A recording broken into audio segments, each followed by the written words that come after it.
You just take 3 or 4 or 5 if you have them, but or one really good one. Depends how good it is. So no pressure. So now you can't ask me about pets in heaven or cars or work in heaven, because I already ruled that out. It's not happening. Yep. What about pets in heaven? No. Oh. I did have a question. Mm-hmm. What about the resurrection of the dead who are damned? Mm-hmm. What are the state of their bodies? I mean, 1 Corinthians Yeah. doesn't really want to go into the Yeah. state of glorified bodies, but Right. So while 1 Corinthians 15 doesn't go there, Paul wants to show that to the Corinthians for the hope of the glorified body. Matthew 10:28 implies some things where Jesus says, do not fear them, but do fear him who can throw both body and soul into hell. John 5:29, though, is the principal place I'd start, where I did bring that up, where the time is coming when all who are in the tombs will hear the voice of the Son, and they'll rise, the righteous to everlasting joy, the wicked to destruction. And so why is he raising their bodies for judgment? Because their bodies will be judged. Now, there are other verses that talk about this, even in the Old Testament. But in the New Testament, you do see that. I mentioned Isaiah, the imagery of the worm not dying. And a lot of this is figurative imagery.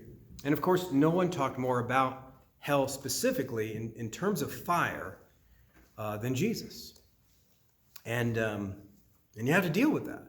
If you're someone that wants to dismiss the conscious, eternal, and even bodily reality of hell.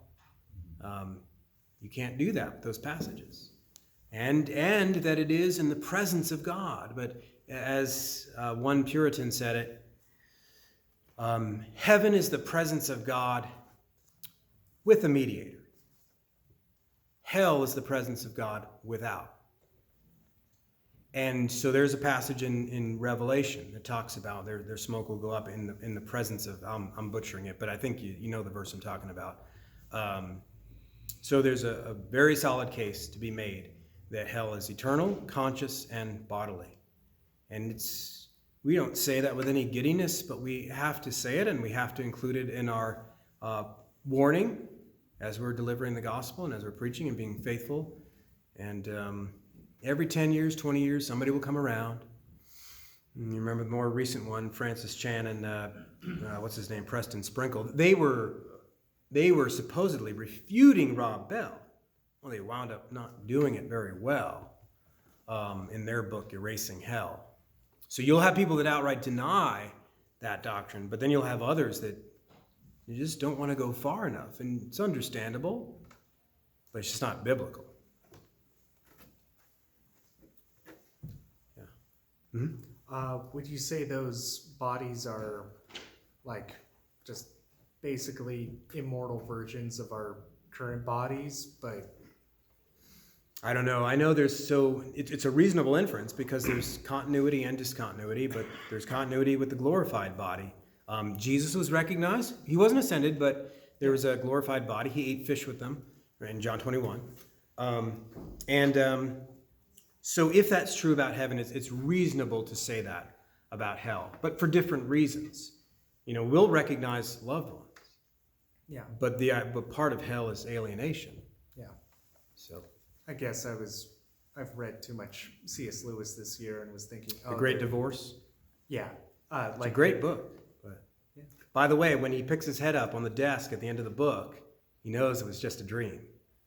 I'm glad Lewis put that, so we didn't make too much of his allegory. Or I was thinking about too much Tolkien. Yeah. Tolkien, and like Ring Race or something. Like Yeah. People would be more like that, just more. Right. I don't know. People talk about hell being separation from God, but they don't realize that God is there in his wrath, and that's what you were pointing out. Yeah. Or that, as an implication of that, it's not the devils torturing you.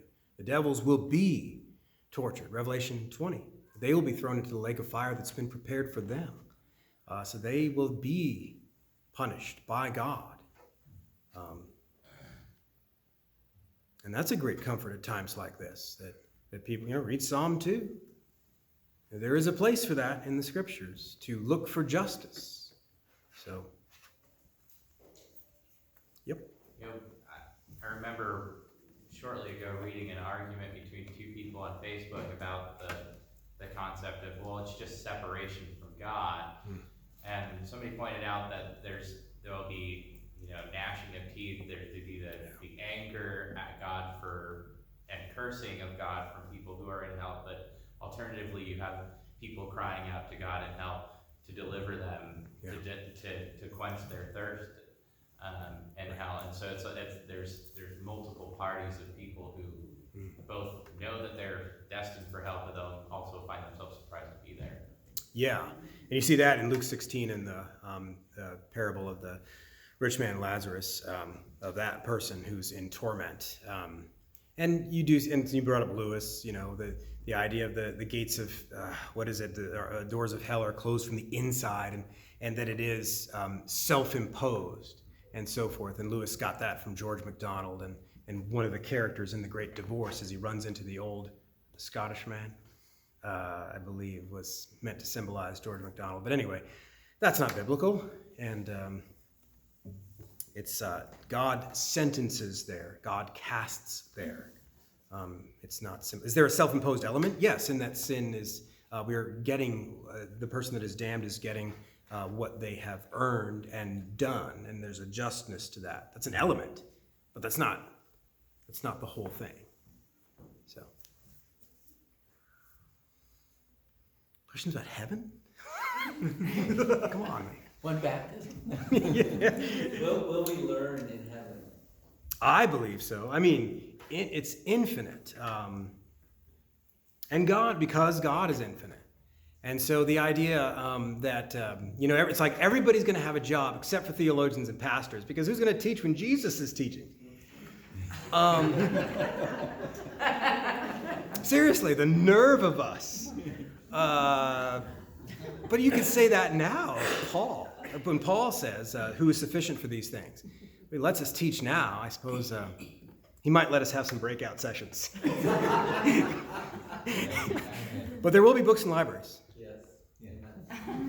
Amen. And on that note, oh wait, there's one more.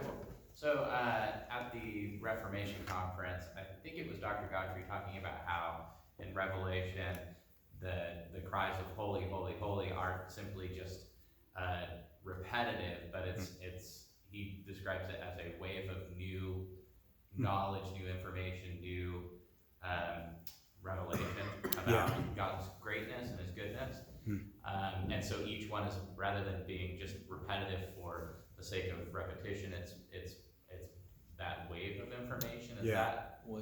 Is that accurate? Is there anywhere else to? I don't know where there's anywhere to confirm it. I've never heard that, but I like that idea, and I think there's a buildingness to it, not just in knowledge, but in all, like the affections, or maybe even the noise and the mighty throng of people. But I don't know. I've not heard that, but I think it fits that ever increasing joy and appreciation for God.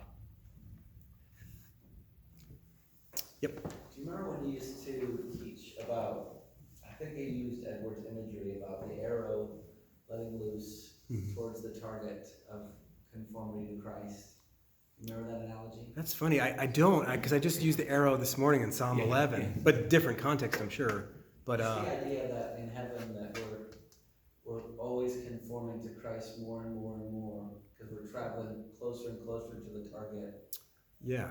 And yet, we'll always be traveling through all eternity, getting closer but never. Yeah.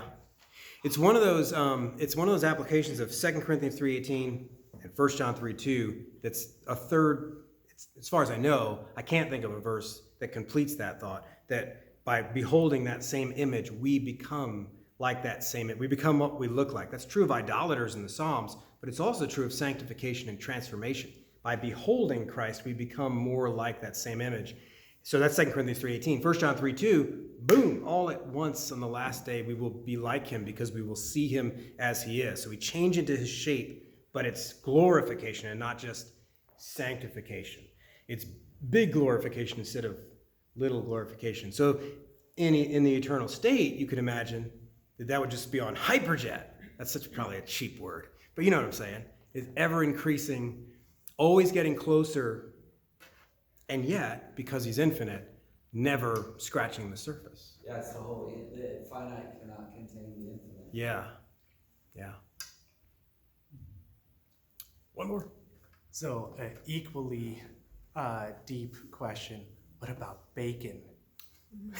No, we No can end. unclean thing shall ever. No, sorry. We can end. I don't think that's We unclean. can end. Yeah. Okay.